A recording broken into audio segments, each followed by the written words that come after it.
Most people who claim to be spiritually awakened are still fast asleep, just dreaming they've woken up. There's a final test happening right now that separates those who've genuinely transcended from the masses, collecting retreat certificates and quoting gurus they never understood. That subtle feeling, like the world changed colors but nobody else noticed. Relationships crumbling because you can't fake it anymore. Your nervous system has shifted frequencies. The energy vampires vanished from your life without confrontation. The final test of consciousness: you transcend when you stop trying to transcend. As long as you're chasing enlightenment, meditating to evolve, doing retreats to awaken, you remain exactly where you've always been. The test is passing without needing to pass. The peace you were chasing was buried under layers of seeking. Every mask that falls, every identity you abandon, removes another layer until only the naked truth of what you've always been remains.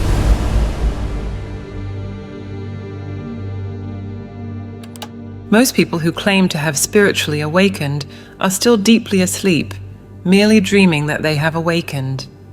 This realization emerges from the direct observation of how human consciousness operates at different dimensional levels, something that few truly understand. There exists a final test that separates those who have genuinely transcended from the masses, who merely collect certificates from spiritual retreats and quote masters they have never actually understood. Something has changed in you, and you feel it pulsing in every cell of your being. You cannot explain exactly when it happened, but you know that you have crossed a portal that most people do not even know exists. That subtle sensation that has been accompanying you, as if the world had changed color, but no one else noticed, finally makes sense. You have passed the final test, the one that no one told you that you were taking.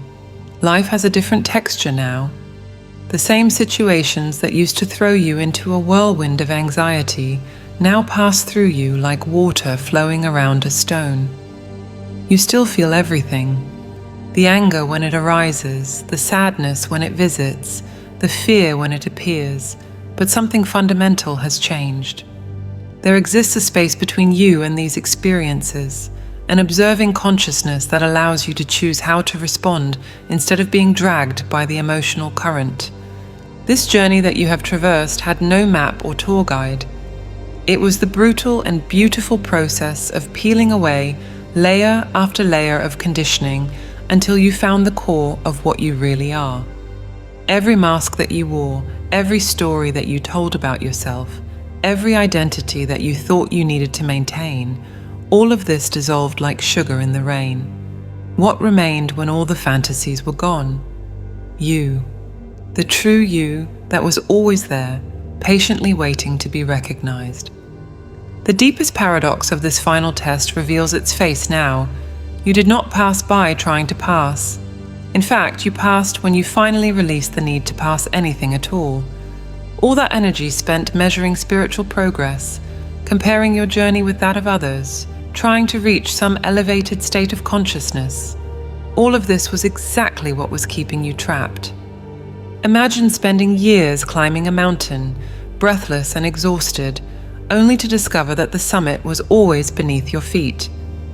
The enlightenment that you sought out there, in the books, in the masters, in the retreats, was quietly waiting inside you all along. But you needed to exhaust all the other options first. You needed to try all the wrong doors before realizing that the right door was never locked. Neville Goddard understood this mechanism when he explored what he called four-dimensional thinking. In Out of This World, he demonstrated that the future, although seemingly fixed when observed from the three-dimensional perspective, contains multiple possible trajectories. At every instant, we have before us the choice of which of the various futures we will encounter. The difference lies in understanding that change does not occur through force or effort, but through the complete assumption of the desired state, feeling, and living imaginatively as if the desire were already realized. The surrender came disguised as defeat. It seemed like you were giving up, failing, losing. Relationships crumbled because you could no longer pretend to be who you were not. Careers imploded because the professional mask became too heavy to carry. Identities that you had cultivated for decades simply evaporated on some random Tuesday morning. Each loss tore away another layer of illusion, until nothing remained except the raw and naked truth of who you are when all the performances cease. The contemporary epidemic of spiritual seeking, meditation apps proliferating, quantum coaches on every digital platform, and ayahuasca retreats transformed into existential tourism reveals the collective desperation for transcendence. Millions feel that something essential is absent, even while possessing unprecedented material comfort. They pursue techniques, accumulate esoteric knowledge, and collect mystical experiences. They do not realize that they are adding more obstacles when they should be removing them. Real transformation operates through subtraction, not addition. Each certainty that collapses, each security that dissolves, each social role that is abandoned, these apparent losses are actually the process of revealing what was always present. Peace was never absent, merely buried under layers of conditioning, saying that it needed to be conquered. The ancient spiritual traditions understood something that modern consciousness has lost. There exists a fundamental difference between the carnal mind and what they called the mind of Christ. We possess two distinct foci of perception, the ordinary consciousness governed by the senses and the controlled imagination governed by desire. The natural man does not receive the things of the Spirit of God, for they are foolishness to him, neither can he know them, because they are spiritually discerned. This ancient passage points to the central problem. We try to understand higher dimensions using three-dimensional tools. It is like trying to understand depth using only length and width. Natural vision confines reality to the moment called now. For it, past and future are purely imaginary, mental abstractions without substance.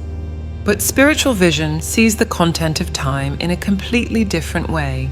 It perceives events as distinct and separate from objects in space.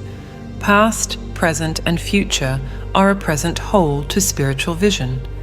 What is mental and subjective to the natural man is concrete and objective to the spiritual man. Through direct experience, it has been discovered that events can be observed before they occur in this world of three dimensions. If we can observe an event before it happens in three-dimensional space, then life on Earth must proceed according to a plan, and this plan must exist in another dimension, moving slowly through our space. The events observed before they occur here must be out of this world. The habit of seeing only what our senses permit makes us completely blind to what we could otherwise perceive. To cultivate the faculty of seeing the invisible, we must deliberately disentangle our minds from the evidence of the senses and focus our attention on an invisible state, mentally feeling it until it has all the distinction of reality. The surrender reveals its paradoxical nature. You do not pass the test by trying to pass. You pass when you finally release the need to pass. All that energy spent measuring spiritual progress, comparing journeys, trying to reach elevated states, exactly this keeps the dimensional prison intact. The undisciplined mind finds it difficult to assume a state that is denied by the senses. That is why a specific technique has been developed. First, clearly define the objective and know definitively what you want.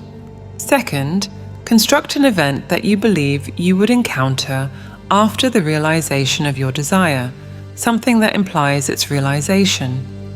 Third, immobilize the physical body and induce a condition similar to sleep, imagining that you are actually performing the action here and now.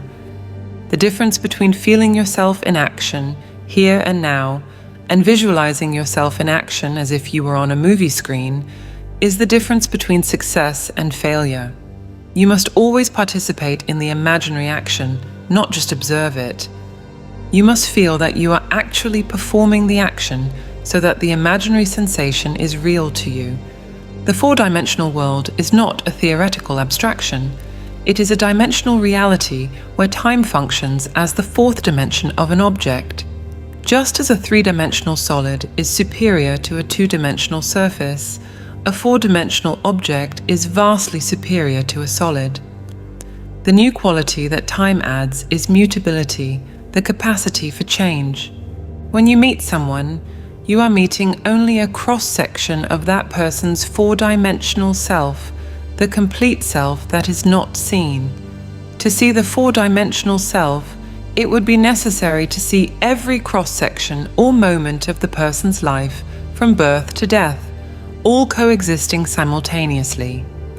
Not in the order in which they were experienced, but as a present whole, in a state of flux as a living and animated whole. This world that we think is solidly real is a shadow from which we can pass at any moment. It is an abstraction of a fundamentally larger world dimensionally, which in turn is abstracted from an even more fundamental world, and so on to infinity. The absolute is unattainable by any analysis, no matter how many dimensions we add. But in practice, we need to concern ourselves only with two worlds: the world that we know through our bodily organs, and the world that we perceive independently of them. It is in this navigation between dimensions that the final test occurs, not through effort to transcend, but through the recognition that we already inhabit both worlds simultaneously. Real transformation happens when we stop trying to leave this world and discover how to consciously inhabit the larger world that was always available. The veil of the senses is not removed through great effort. The objective world disappears simply by diverting our attention from it, focusing on the invisible state until it possesses all the sensations of reality. The final test of consciousness is not announced. There is no ceremony, certificate, or external recognition. It happens at the most unlikely moment, when spiritual vigilance is relaxed, and there is no expectation of transcendence. The exact moment varies, but the mechanism is always the same. You stop trying to pass the test. The compulsive need for spiritual evolution is the last and most subtle prison. As long as you believe that you need to improve, develop, and transcend, you will remain exactly where you are, trapped in the perpetual wheel of "I am not yet enough." The final test completely inverts this logic. You pass when you deeply accept that there is no test at all. Imagine spending years climbing a mountain, breathless and exhausted, only to discover that the summit was always beneath your feet. The enlightenment that you sought out there, in the books, in the masters, in the retreats, was quietly waiting inside you all along. But you needed to exhaust all the other options first. You needed to try all the wrong doors before realizing that the right door was never locked. The surrender that marks this passage comes disguised as total collapse. Relationships that seem to define who you were simply evaporate, not through dramatic conflict, but because the frequency has changed and there is no longer resonance. Careers built over decades completely lose meaning between one meeting and another. The professional mask that you naturally wore every morning now weighs like medieval armor. Carefully cultivated identities, the successful professional, the dedicated spiritual seeker, the perfect partner, the exemplary child, begin to crack like old varnish under the sun. It is not that you decided to abandon them. They simply no longer adhere. It is like trying to wear clothes that belong to someone else. There is no moral judgment about the clothes. They just no longer correspond to what you have become. Each loss tears away another layer of what you thought was essential. The process is simultaneously terrifying and liberating. Terrifying because each identity that falls takes with it an entire network of meanings, relationships, and purposes. Liberating because with each layer removed, you breathe a little deeper, move with a little more lightness. The operating principle here contradicts everything that modern culture teaches about growth. It is not addition, it is subtraction. It is not conquering, it is surrendering. It is not building, it is allowing the controlled collapse of everything that is not essential.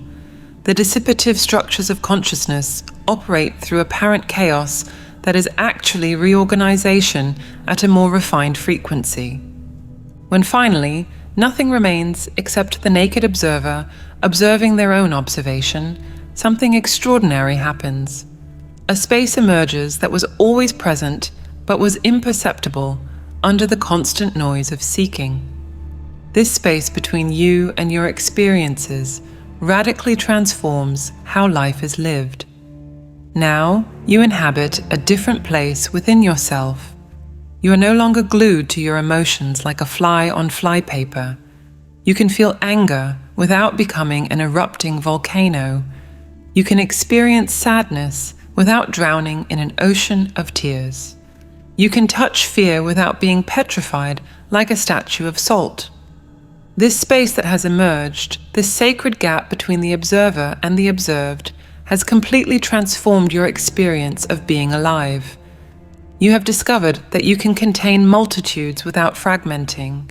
You can embrace contradictions without short-circuiting. You can dance with chaos without losing your center of gravity. The difference is palpable in every interaction. In a room full of drama and emotional turbulence, you remain present but not absorbed. Not because you have developed some special technique of energetic protection or because you have emotionally dissociated. You simply are no longer magnetic to drama. It passes through you without finding where to grab hold. The nervous system operates at a different frequency now. Where there was once automatic reactivity, there now exists conscious choice. The interval between stimulus and response has expanded from milliseconds to eternities.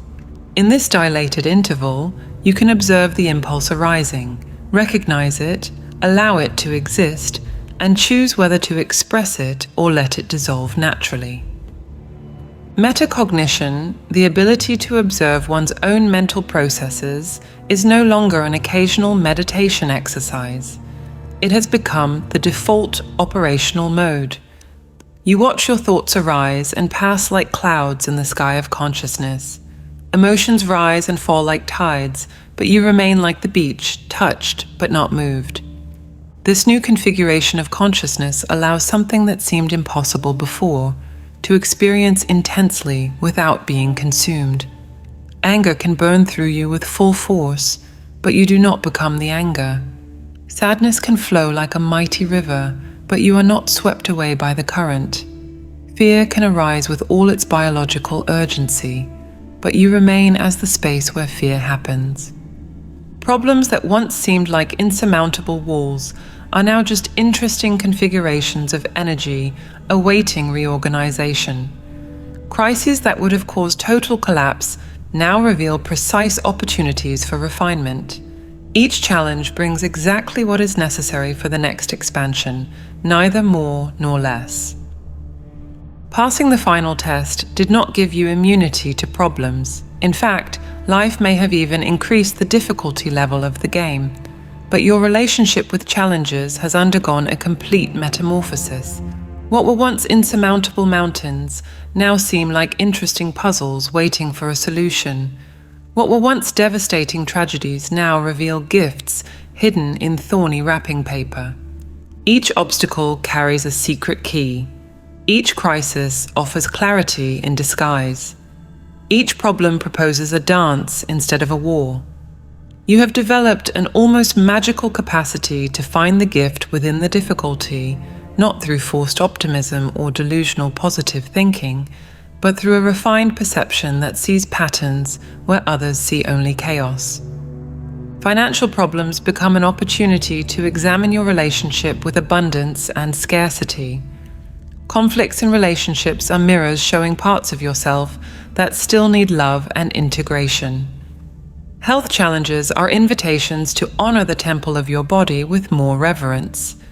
Each difficult situation becomes a disguised teacher, offering exactly the lesson that your soul needs to continue expanding. This alchemy of challenges operates through a principle that contradicts conventional logic. The problems do not diminish, they often intensify. But now you meet them from a fundamentally different place. It is as if you have developed a new sensory organ that perceives the invisible structure behind apparently chaotic events. A devastating divorce reveals itself as mutual liberation from soul contracts that had already fulfilled their purpose. The job loss that seemed like a catastrophe becomes the necessary push to abandon a life that was never yours. The illness that forces a complete stop is the body screaming a truth that the mind refused to hear. Nothing is arbitrary. Everything carries precise information about the next necessary movement. Simultaneously, a peculiar phenomenon of social reorganization occurs.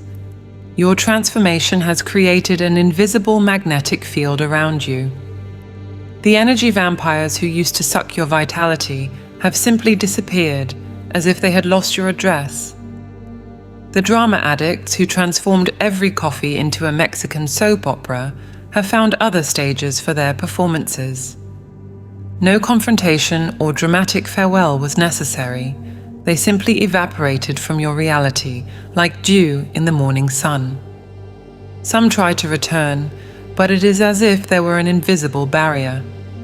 Conversations die in the air, invitations stop coming, casual encounters cease. There is no cruelty in this, only frequency incompatibility. In their place, people operating at the same frequency have begun to appear. Conversations that once skated on the surface now dive into oceanic depths.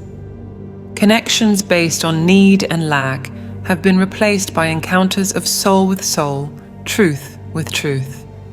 You recognize your peers by the sparkle in their eyes, by the quality of presence, by the comfortable silence that does not need to be filled with noise. Relationships now grow in the fertile soil of authenticity. You no longer need to wear masks to be loved. You do not need to perform to be accepted. You do not need to dim your light so that others feel comfortable. The right people are attracted exactly by who you are when all pretenses fall. And the wrong people? They feel the discomfort of your authenticity and naturally seek company more compatible with their games. This magnetization of frequencies is not a conscious or deliberate process. You are not choosing who enters or leaves. The very nature of your altered vibration creates a resonance field that automatically attracts and repels.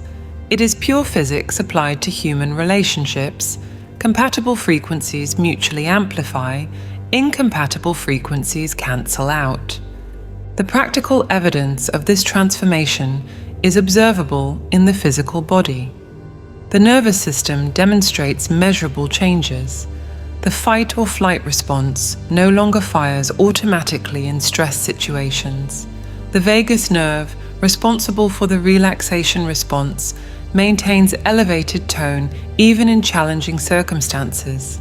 Heart rate variability increases, indicating greater adaptive flexibility. Time perception undergoes significant distortion. Moments can extend into eternities when you are completely present. Hours pass in instants when you are absorbed in a flow state. Linear time loses its tyranny. You begin to experience what the ancient text described, the ability to see events before they occur in the three-dimensional world, because your consciousness now partially operates in the dimension where past, present, and future coexist. The capacity to contain paradoxes without cognitive dissonance expands dramatically. You can simultaneously accept that everything is perfect as it is and work for change. You can love someone deeply and let them go without conflict. You can intensely desire something and be completely at peace even if it doesn't happen. Opposites no longer cancel each other. They dance. A refined sensitivity to subtle information fields also emerges. You know things without knowing how you know. Information arrives through channels that do not pass through rational processing. A person enters the room, and you instantly perceive layers of their emotional reality that are hidden even from themselves. It is not mind reading or psychic power. It is simply that, with less internal noise, you can perceive signals that were always present. Creativity flows from a source that seems inexhaustible. Solutions emerge completely formed. Insights arrive like downloads. It is not that you have become more intelligent. You have just removed the obstructions that prevented the natural flow of universal intelligence through you. The individual mind has become an instrument of the cosmic mind, without losing its singularity. Now your true work in the world begins. It is not the work of improving yourself or reaching another level of consciousness, but the sacred work of serving simply by being who you are. Your presence has become a walking reminder of what is possible when someone stops running from themselves. Each interaction plants seeds, even when you are not trying to teach anything. You have become a living mirror, reflecting to others their own dormant potential. Some feel comfort in your stable presence, like shipwrecked souls finding solid ground. Others feel discomfort because your peace highlights their internal war. Both reactions serve the awakening. Sometimes, discomfort is exactly the catalyst needed for someone to question their own patterns. Your service requires no stage, microphone, or followers. It happens at the supermarket checkout when you treat the cashier as a complete human being instead of a service robot. It happens in traffic when you choose compassion instead of the horn. It happens in silence when you hold space for someone to process their pain without trying to fix it. Each moment offers an opportunity to demonstrate what it means to live from love instead of fear, from trust instead of control, from presence instead of panic. This type of service contradicts the traditional model of spiritual teaching. There is no doctrine to transmit, technique to share, or method to teach. You live your ordinary life with radical presence, and that is already the complete transmission. People begin to question their own limitations simply because they witness someone who does not operate within them. The impact is rarely visible or direct. The lady in the elevator who receives a moment of genuine attention instead of the automatic vacant stare carries something different for the rest of the day. The executive at the airport who observes you responding to the flight cancellation without an emotional explosion begins to notice their own reactivity. The child who sees you treating your mistake as a discovery instead of a failure learns that there is another way to respond. The misunderstandings are inevitable and revealing. Your peace is read as apathy. Your acceptance is interpreted as weakness.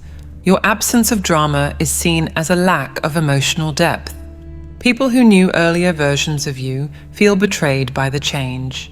You are not the same person anymore, they accuse, as if remaining static were a virtue. Family presents the most complex challenges. They know all your old buttons and do not understand why they have stopped working. The relative who always managed to provoke a specific reaction becomes disoriented by your new response. The family dynamic that depended on you playing a certain role enters crisis when you abandon the script. Guilt attempts ricochet without finding a target. Emotional manipulations that worked for decades suddenly lose all effectiveness. How can you be at peace while the world falls apart? The accusation arises in various forms. Is it a privilege to speak of expanded consciousness when people struggle to survive? This criticism reveals a fundamental misunderstanding. Your peace does not come from ignoring suffering, but from being able to be present with it without being consumed. The difference between empathy and emotional absorption becomes clear. You can deeply feel the world's pain without drowning in it. Living simultaneously in four-dimensional consciousness and the demands of the three-dimensional world requires constant balance. Bills still need to be paid, even when you perceive the arbitrary nature of the monetary system. The body still needs care, even recognizing its temporary nature. Relationships still require communication, even when you experience unity beyond words. It is not dissociation or escape to higher dimensions.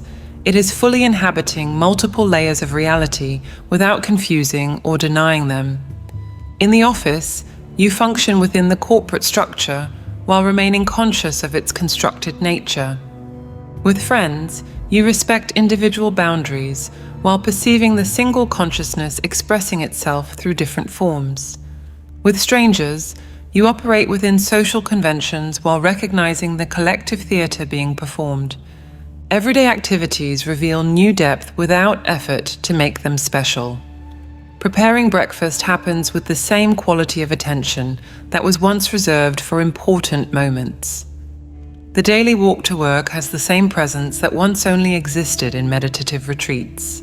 Not because you decided to make everything sacred, but because the division between sacred and mundane simply evaporated. Your presence creates a palpable field that affects environments and people. Tense meetings find unexpected resolution. Chaotic spaces gain spontaneous organization. People report sleeping better after conversations with you, even when nothing significant was discussed. It is not mystical energy being projected. It is the absence of emotional static, allowing systems to find their natural balance. The most subtle danger is the ego trying to create a new identity from the awakening. I am someone enlightened becomes the most sophisticated prison. That is why the final test never really ends. It is a continuous surrender to what is without transforming that surrender into conquest. Each moment offers an opportunity to choose between returning to old patterns or remaining in the open space of unconditioned consciousness. The necessary vigilance is not a tense effort, but relaxed attention like an experienced surfer who feels the subtle changes of the wave without needing to analyze each movement. You have developed sensitivity to detect when the ego tries to appropriate the experience, when old identifications try to reinstall themselves, when drama tries to seduce you back into its familiar games. The end of the seeking is the beginning of real life. When you stop trying to arrive, you are finally here.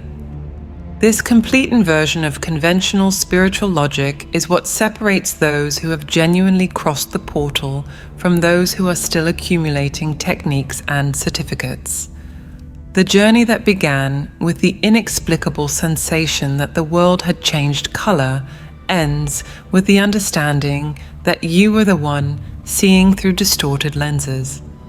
Everything that has been described here, the space between you and your experiences, the alchemy of challenges, the magnetization of compatible frequencies, the service through presence, these are not achievements that you add to your spiritual repertoire. They are recognitions of what has always operated behind the scenes of your consciousness. Peace was never absent, merely buried under layers of conditioning, saying that it needed to be conquered. You have not transcended humanity, you have embraced it completely for the first time.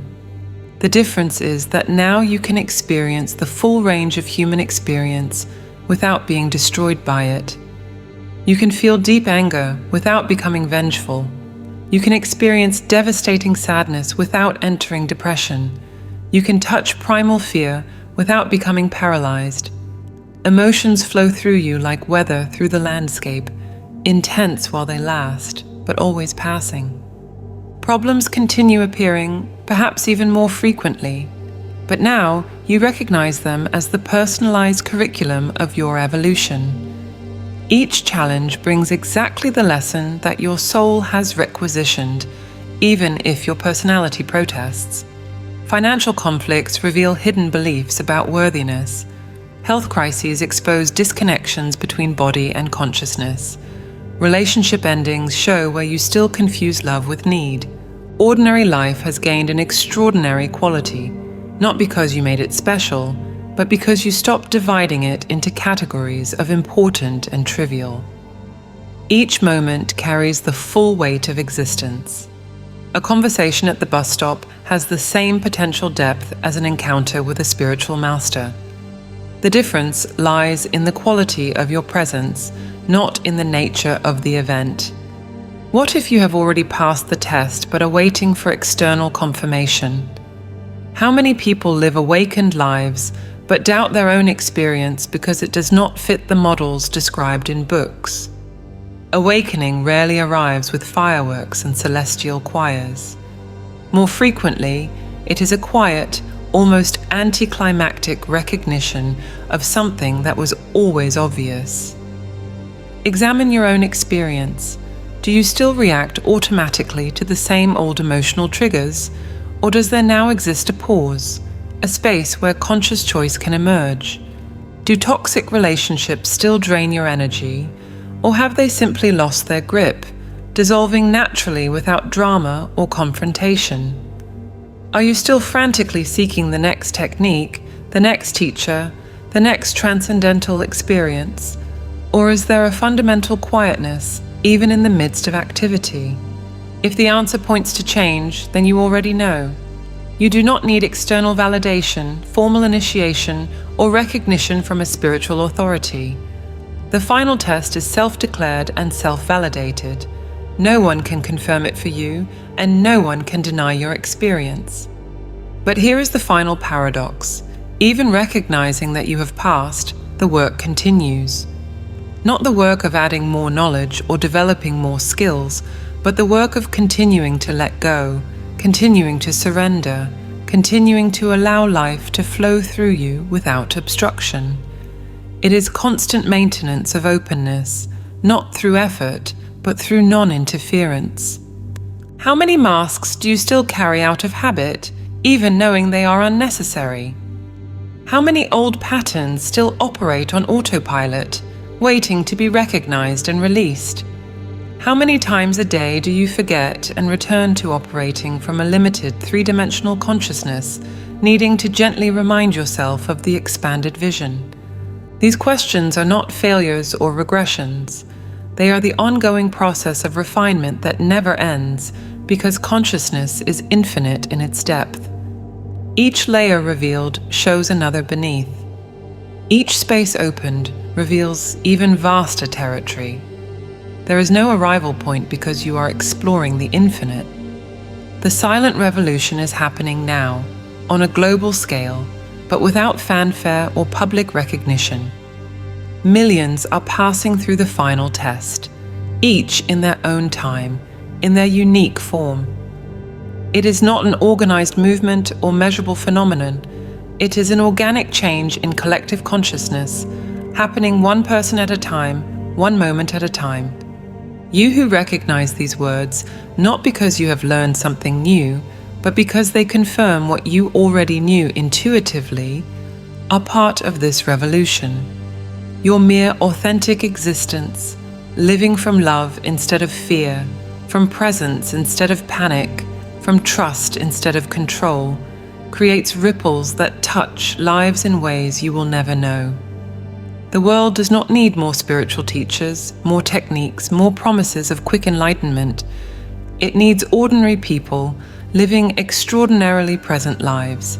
It needs living demonstrations that it is possible to be at peace in the midst of chaos, to maintain clarity in the midst of confusion, to choose love in the midst of widespread fear. This is your service now, to live so completely from this new place that others cannot help but question their own limitations, not through preaching or direct teaching, but through the inevitable example of someone who has stopped running from themselves. All change begins with understanding your role as co-creator, and the only way to connect with that divine intelligence is through meditation. We have developed a set of audio tools to help you access this higher state of consciousness. To learn more and get immediate access, click the link on the screen or in the comments. If this video resonated with you, write in the comments, "It made sense to me,"